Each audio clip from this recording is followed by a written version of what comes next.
السلام علیکم ورحمۃ اللہ وبرکاتہ۔ الحمد للہ رب العالمین والصلاة والسلام علی اشرف الانبیاء والمرسلین نبینا محمد وعلی آلہ وصحبہ اجمعین، اما بعد۔ قال اللہ تعالی فی القرآن المجید والفرقان الحمید، اعوذ باللہ من الشیطان الرجیم، یومئذ لا تنفع الشفاعة إلا من أذن له الرحمن ورضي له قولا۔ اللهم صل على محمد وعلى آل محمد كما صليت على إبراهيم وعلى آل إبراهيم إنك حميد مجيد، اللهم بارك على محمد وعلى آل محمد كما باركت على إبراهيم وعلى آل إبراهيم إنك حميد مجيد، رب اشرح لي صدري ويسر لي امری واحلل عقدۃ من لسانی یفقہوا قولی۔ تمام قسم کی حمد و ثنا، تعریف و توصیف اس اللہ رب العزت کے لیے جس نے ہم سبوں کو پیدا فرمایا، اور اس کے بعد آخری نبی جناب محمد رسول اللہ صلی اللہ علیہ وسلم پر ان گنت بے شمار درود و سلام۔ محترم حضرات و خواتین، اللہ تبارک و تعالیٰ کا لاکھ لاکھ شکر اور اس کا احسان ہے کہ آج پھر ہم ایک بار قرآن و حدیث کی باتوں کو سننے اور سمجھنے کے لیے یہاں پر حاضر ہوئے ہیں۔ اللہ تبارک و تعالیٰ ہم سب کی حاضری کو قبول فرمائے اور اسی طرح سے ہم سب کو جنت میں اعلیٰ سے اعلیٰ مقام نصیب فرمائے۔ میں نے بھی آپ کے سامنے سورہ طٰہٰ کی آیت پڑھی ہے 109 نمبر، جس میں اللہ تبارک و تعالیٰ ارشاد فرماتا ہے کہ قیامت کے روز کوئی سفارش فائدہ نہ دے گی سوائے اس شخص کی سفارش کے جسے رحمان نے اجازت دی ہو۔ یعنی یہ کہ قیامت کا جب دن ہوگا، قیامت کا جو منظر سامنے ہوگا، اس وقت کسی کی کوئی سفارش کام نہیں دے گی سوائے اس شخص کی سفارش کے جس سے اللہ تبارک و تعالیٰ نے اجازت دے دی ہو، اور اس سفارشی کی بات اللہ تعالیٰ کو پسند بھی آئے۔ سوال یہ ہے، آج ہمارا جو آپ کے سامنے موضوع ہے کہ شفاعت کی اجازت کسے ملے گی؟ اور یاد رکھیے، قیامت کے دن جو شفاعت سے محروم ہو گیا اس کی بخشش بہت مشکل ہو جائے گی۔ اس لیے ہم سب یہ دعا کریں کہ اللہ تبارک و تعالی ہمیں اپنے پیارے رسول جناب محمد رسول اللہ صلی اللہ علیہ وسلم کی شفاعت قبول فرمائے اور ہمیں توفیق عطا فرمائے۔ محترم حضرات و خواتین، شفاعت کا مطلب ہے کیا؟ شفاعت کا مطلب ہوتا ہے سفارش کرنا، اور اصطلاح میں قیامت کے روز کسی گناہگار آدمی کی مغفرت اور بخشش کے لیے فرشتہ یا ولی یا نبی اللہ تعالیٰ کے حضور میں سفارش کرے، اسی کو شفاعت کہتے ہیں۔ یعنی قیامت کے روز جب ایک شخص گناہگار ہے، پریشان حال ہے، وہ کوئی نبی آ کر کے اس کی سفارش کر دیتا ہے، اسی کو اللہ تبارک و تعالیٰ سے اسی چیز کو شفاعت کہتے ہیں۔ لیکن یہاں پر سوال یہ ہے کہ لوگوں نے یہ سمجھ لیا ہے کہ ہم کسی کو بھی مان لیں کہ وہ ہماری شفاعت کر دے گا، ہماری سفارش کر دے گا اللہ تعالیٰ کے حضور میں، اور اللہ تبارک و تعالیٰ ہمیں بخش دے گا اور جنت میں داخل کر دے گا یا جہنم سے نجات دے دے گا۔ ہم آج اس بات کو سمجھنے کی کوشش کریں گے کہ جو لوگوں نے یہ سمجھ لیا ہے کہ فلاں بزرگ ہیں، فلاں پیر ہیں، فلاں ولی اللہ ہیں، فلاں عالم ہیں، فلاں شہید ہیں، ان کی قبر پہ جاؤ، ان سے استغاثہ کرو اور وہ ہمارے سفارشی بنیں گے، قیامت کے دن ہمیں بخشوا دیں گے۔ اس کی حقیقت کیا ہے؟ قیامت کے دن کون کس کی سفارش کرے گا اور کس کے لیے سفارش کرے گا؟ اللہ تبارک و تعالیٰ نے یا شریعت اسلامیہ نے ہمیں اور آپ کو کیا بتلایا ہے؟ اسی چیز کی وضاحت میں آپ کے سامنے آج کرنے کی کوشش کروں گا۔ آپ اس بات سے بخوبی واقف ہیں کہ زمین و آسمان میں موجود تمام چیزوں کا خالق، یعنی پیدا کرنے والا، مارنے والا، جلانے والا، ان پر بادشاہت کرنے والا کون ہے؟ صرف اور صرف اللہ تبارک و تعالیٰ ہے۔ سب کوئی اللہ تعالیٰ کا محتاج ہے، اللہ تعالیٰ کسی کا محتاج نہیں ہے۔ اللہ تعالیٰ سب پہ حاکم ہے اور سب کے سب محکوم ہیں۔ قیامت کے روز شفاعت کی اجازت دینے یا نہ دینے کا اختیار بھی اللہ تبارک و تعالیٰ کا، چونکہ اللہ تبارک و تعالیٰ ہی خالق ہے، مالک ہے، رازق ہے، محیی ہے، ممیت ہے، سب کچھ ہے۔ تو قیامت کے دن، قیامت کے روز شفاعت کی اجازت دینے یا نہ دینے کا اختیار کس کو ہے؟ صرف اللہ تبارک و تعالیٰ کے پاس ہوگا۔ کوئی یہ سمجھے کہ وہ خود اپنے آپ کو اس کا مجال مان لے کہ ہم سفارش کسی کی کر دیں گے یا کسی کے بارے میں کر دیں گے، ایسا کچھ نہیں ہے۔ سفارش کرنے والوں کو بھی اللہ تعالیٰ ہی اجازت دے گا، یاد رکھیے گا، اور جس کی سفارش کی جائے گی اس کی بھی اجازت اللہ تبارک و تعالیٰ ہی دے گا، چونکہ اللہ تعالیٰ سورۃ الزمر میں ارشاد فرماتا ہے قل للہ الشفاعۃ جمیعا، کہو سفارش کی ساری اللہ تعالیٰ کے اختیار میں ہے۔ سفارش ساری کی ساری جو کچھ بھی ہے سب اللہ تبارک و تعالیٰ کے اختیار میں۔ اور دوسری جگہ سورۃ البقرہ میں فرمایا من ذا الذی یشفع عندہ الا باذنہ، کون ہے جو اس کی جناب میں اس کی اجازت کے بغیر سفارش کرے۔ یہاں پر کیا ہو رہا ہے؟ فلاں کو ہم اس کا دامن پکڑ کر لپٹ جاتے ہیں، فلاں پیر ہے، فقیر ہے، ولی اللہ ہے، بزرگ ہے، ہم اس کے عقیدے میں اس قدر بہ جاتے ہیں کہ قیامت کے دن یہ ہماری سفارش کر دیں گے۔ اور اللہ تبارک و تعالیٰ کہہ رہا ہے من ذا الذی یشفع عندہ الا باذنہ، کون ہے جو اس کی جناب میں اس کی اجازت کے بغیر سفارش کرے۔ غور کریں کہ اللہ کہہ رہا ہے کہ قیامت کے دن اللہ کی اجازت کے بغیر کسی کی ہمت نہیں ہوگی، کس بات کی؟ سفارش کرنے کی۔ اللہ تعالیٰ جب تک اجازت نہیں دے گا کسی کے اندر اتنی ہمت نہیں ہوگی کہ وہ سفارش کرے۔ سفارشی آج کل کیا ہو رہا ہے؟ کچھ لوگ دنیا ہی میں اپنے سفارشی متعین کر لیتے ہیں کہ فلاں پیر صاحب ہیں، فلاں ولی اللہ ہیں، فلاں بزرگ ہیں، قیامت کے دن ہمارے سفارشی ہوں گے اور اللہ تعالیٰ سے ہمیں بخشوا دیں گے، اللہ تعالیٰ کے پاس ہماری بخشش ہو جائے گی ان کے ذریعے سے۔ ایسا شخص خود یہ طے کر لیتا ہے، یہ اس سے بہت بڑا غلط عقیدہ ہو جاتا ہے، یہ جان لیجیے۔ اگر کوئی شخص کسی کے بارے میں یہ طے کر لیتا ہے کہ یہ صاحب ہمارے سفارشی ہوں گے اللہ تعالیٰ کے پاس اور ہمیں بخشوا لیں گے اور جنت ہمیں مل جائے گی، گویا کہ ایسا شخص کسی ولی اللہ کے بارے میں، کسی پیر کے بارے میں وہ یہ سمجھ لیتا ہے یہ شخص شفاعت کے منصب پر فائز ہے۔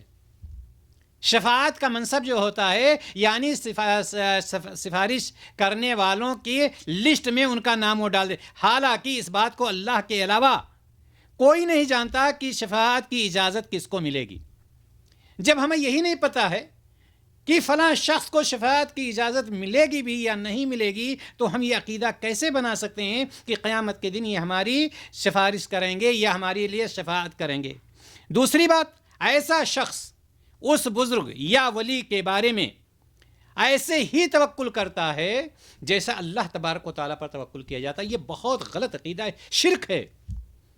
توکل ہمارا کس پر ہونا چاہیے؟ اللہ تبارک و تعالیٰ پر ہونا چاہیے۔ اب ایسا شخص جو کسی کو سمجھ لیتا ہے یہ بزرگ ہیں، یہ پیر ہیں، یہ فقیر ہیں، یہ اللہ والے ہیں، تو وہ اس شخص پر ویسے ہی توکل کرنے لگتا ہے جیسے اللہ تعالیٰ پر توکل کیا جاتا ہے، اور یہ شرک ہے۔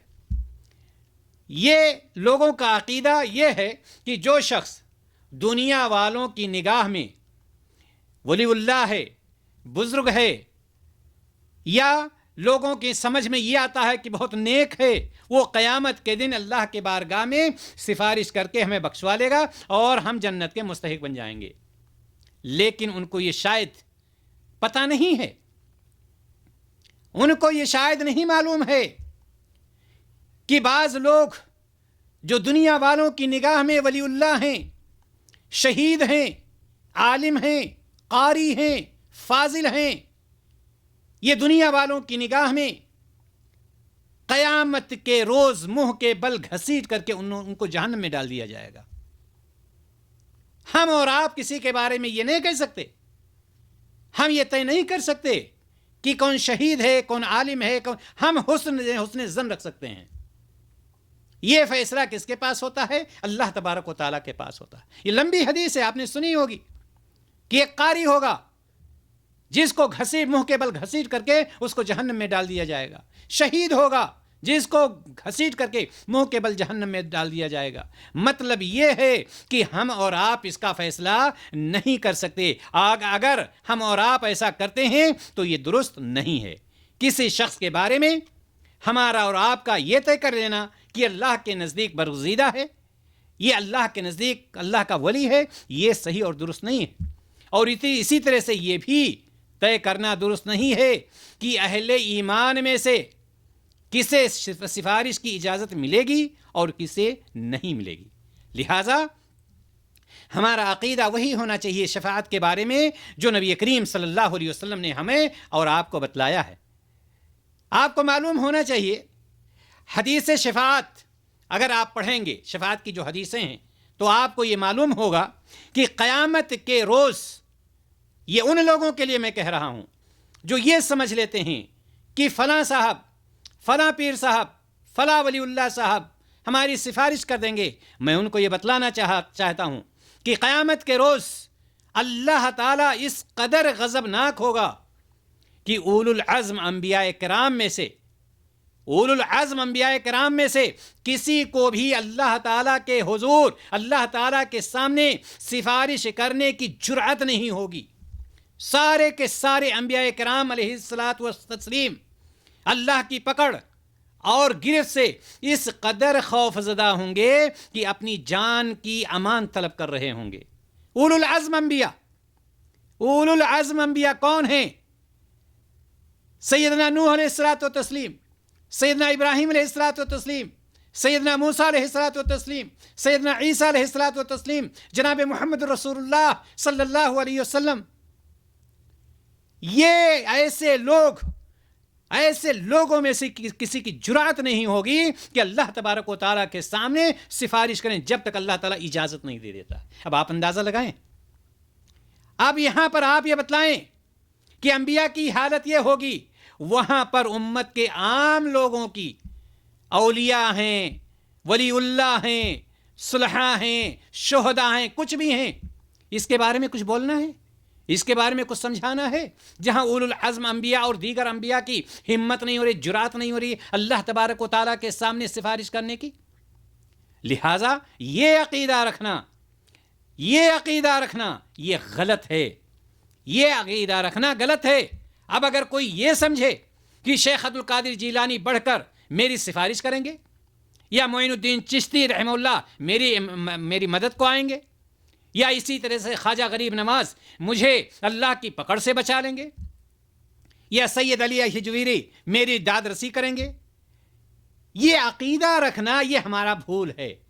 ہمیں یہ نہیں سوچنا چاہیے, بالکل نہیں, یہ عقیدہ غلط ہے.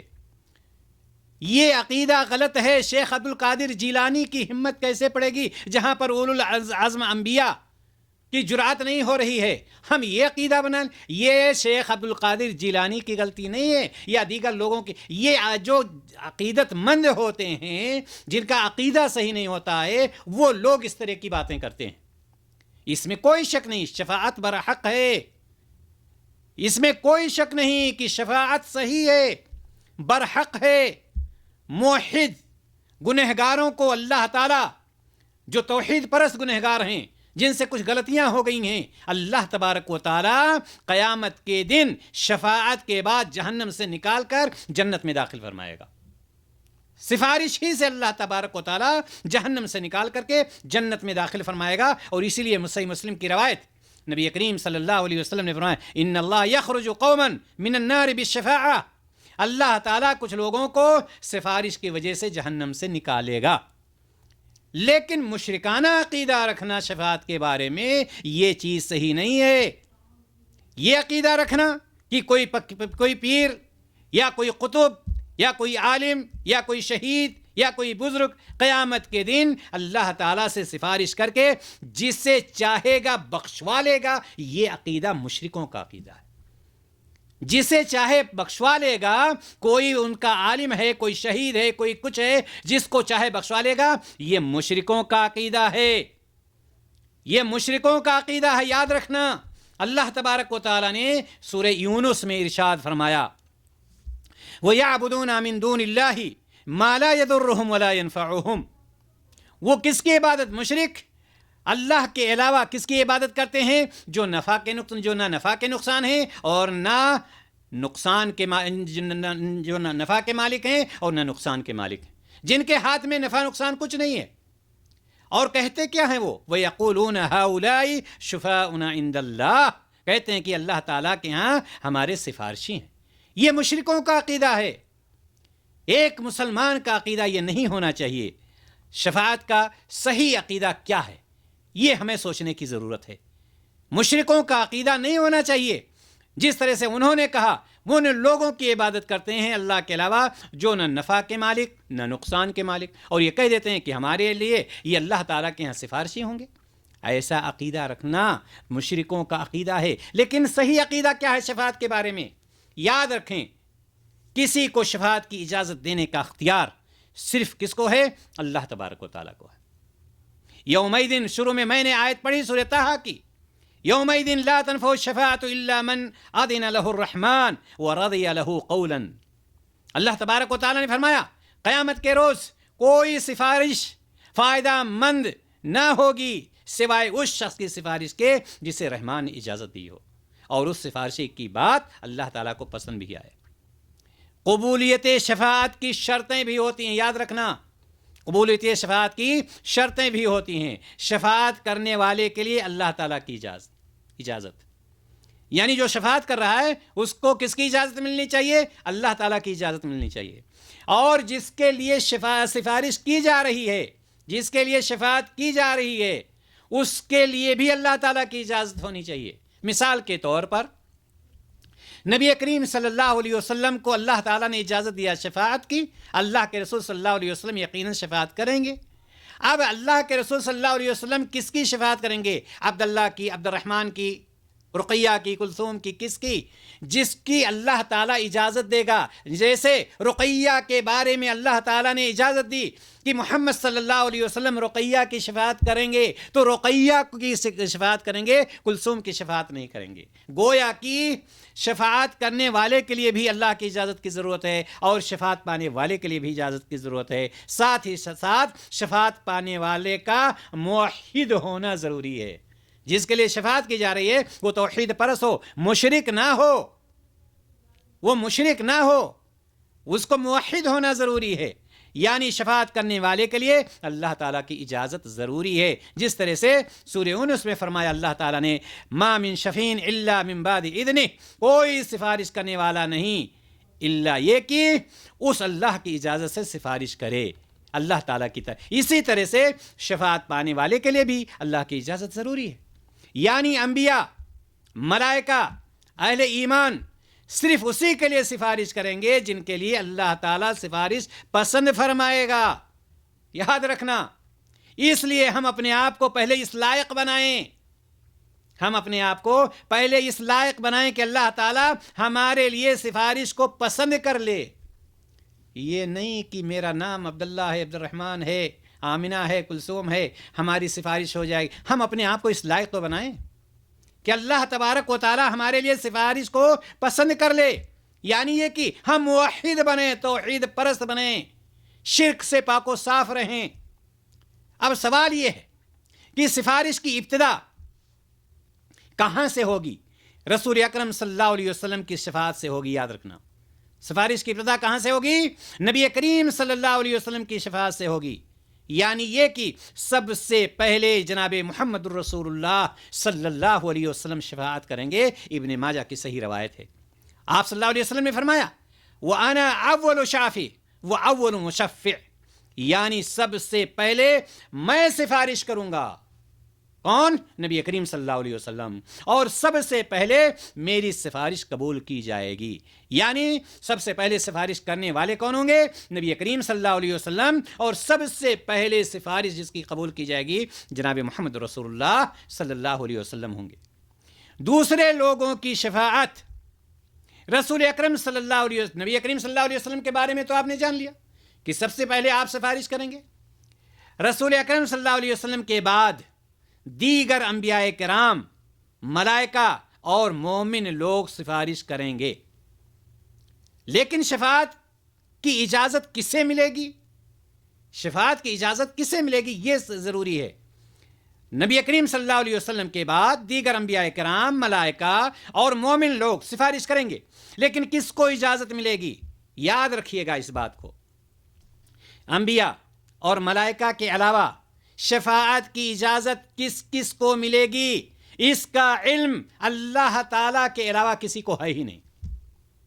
جب اللہ تعالیٰ کے علاوہ کسی کو ہے ہی نہیں کہ کس کو شفاعت کی اجازت ملے گی، کیسے ایک شخص نے مان لیا کہ شیخ عبد القادر جیلانی ہمارے لیے سفارش کر دیں گے، خواجہ غریب نواز ہمارے لیے سفارش کر دیں گے، فلاں ہمارے لیے سفارش کر دیں گے، اور اللہ تبارک و تعالیٰ ان کی سفارش کو رد نہیں کرے گا اور ہمیں جنت میں داخل کر دے؟ کیسے؟ کس نے یہ فیصلہ لے لیا؟ یہ علم کس کے پاس ہے؟ صرف اللہ تبارک و تعالیٰ کے. لہذا کسی شخص کو اپنے طور پر شہید، عالم یا ولی قرار دے کر اسے اللہ کے ہاں اپنا سفارشی سمجھ لینا یہ درست نہیں ہے، یہ غلط عقیدہ ہے. یہ غلط عقیدہ ہے، ایسا نہیں ہونا چاہیے. کن لوگوں کی سفارش کے لیے اللہ تعالیٰ کی طرف سے اجازت ہوگی؟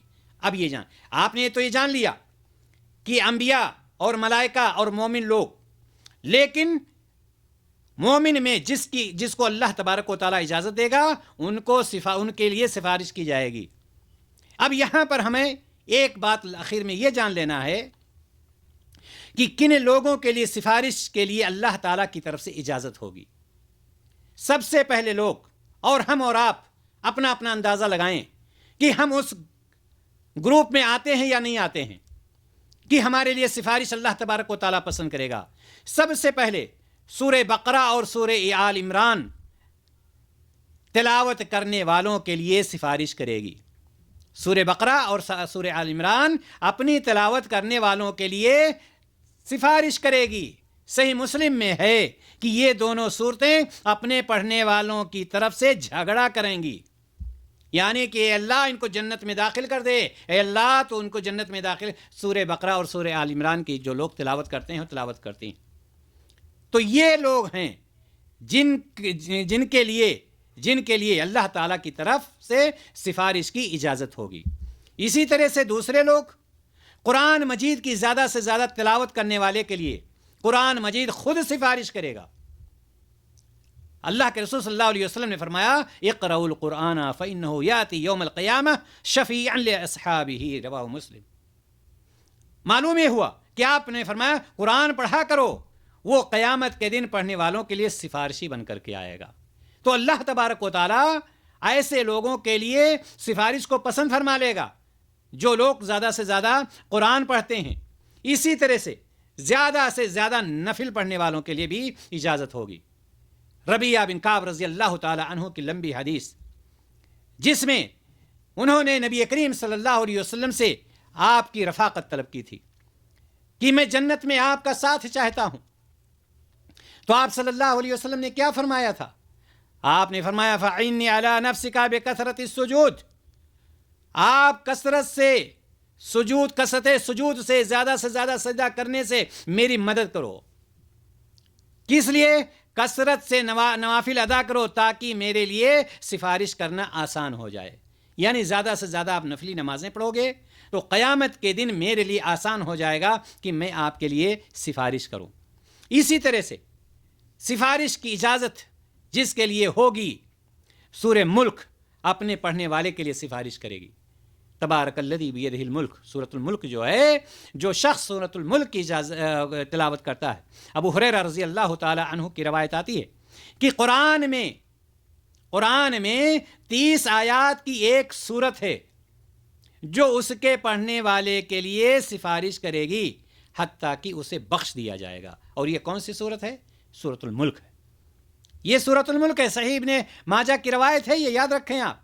اسی طرح سے جو شخص 3 بار اللہ تعالیٰ سے جنت کا سوال کرے، جو شخص 3 بار اللہ تعالیٰ سے جہنم سے پناہ طلب کرے.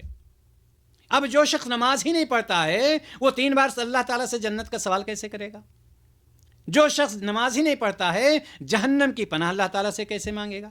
جبکہ نبی کریم صلی اللہ علیہ وسلم نے فرمایا کہ جو شخص 3 بار اللہ تعالیٰ سے جنت کا سوال کرے تو جنت اس کے لیے کیا کہتی ہے؟ انس بن مالک رضی اللہ تعالیٰ عنہ کی روایت کہ نبی کریم صلی اللہ علیہ وسلم نے فرمایا کہ جو شخص اللہ تعالیٰ سے 3 مرتبہ جنت مانگے اس کے حق میں جنت کہتی یا اللہ اسے جنت میں داخل فرما. جنت کا آپ نے سوال کیا, جنت خود سفارش کر رہی ہے اللہ تعالیٰ سے, اے اللہ تو اسے جنت میں داخل کر دے.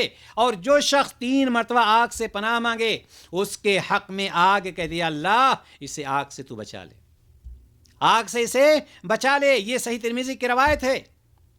اسی طرح سے جن کے لیے سفارش کی اجازت ہوگی اذان سننے کے بعد, جو اذان کی دعا, اذان کے بعد کی دعا پڑھتے ہیں, اللہم رب هذه الدعوة التامة والصلاة القائمة آت محمد الوسیلة والفضیلة آخر تک. ایسے لوگوں کے لیے بھی نبی کریم صلی اللہ علیہ وسلم نے کیا فرمایا؟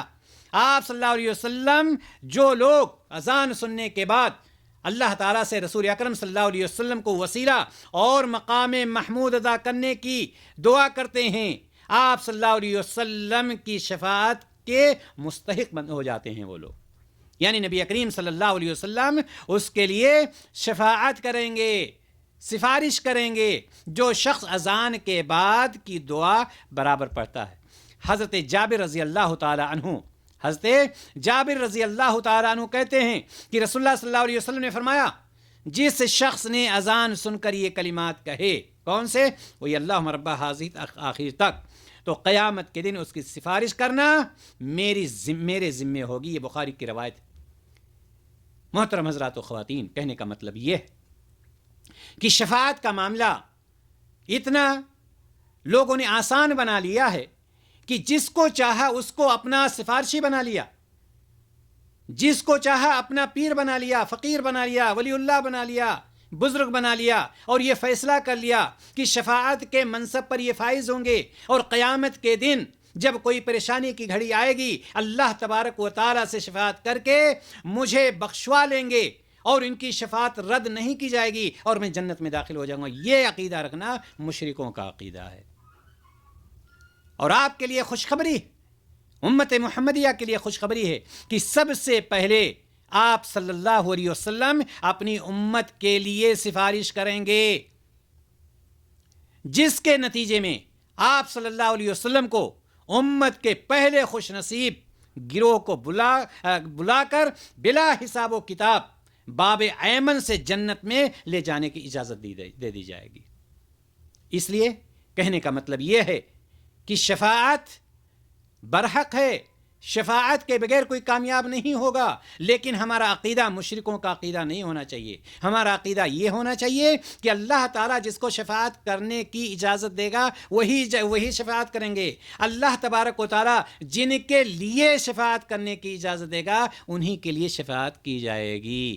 اور سب سے پہلے نبی کریم صلی اللہ علیہ وسلم اپنی امت کے لیے سفارش کریں گے. اللہ تعالیٰ سے ہم دعا کرتے ہیں کہ الہ العالمین ہم سبوں کو اسی میں سے بنا جنہیں نبی کریم صلی اللہ علیہ وسلم قیامت کے دن سفارش کریں گے. الہ العالمین ہم سب کو نبی کریم صلی اللہ علیہ وسلم کی شفاعت نصیب فرما. وآخر دعوانا ان الحمد للہ رب العالمین. السلام علیکم ورحمۃ اللہ وبرکاتہ.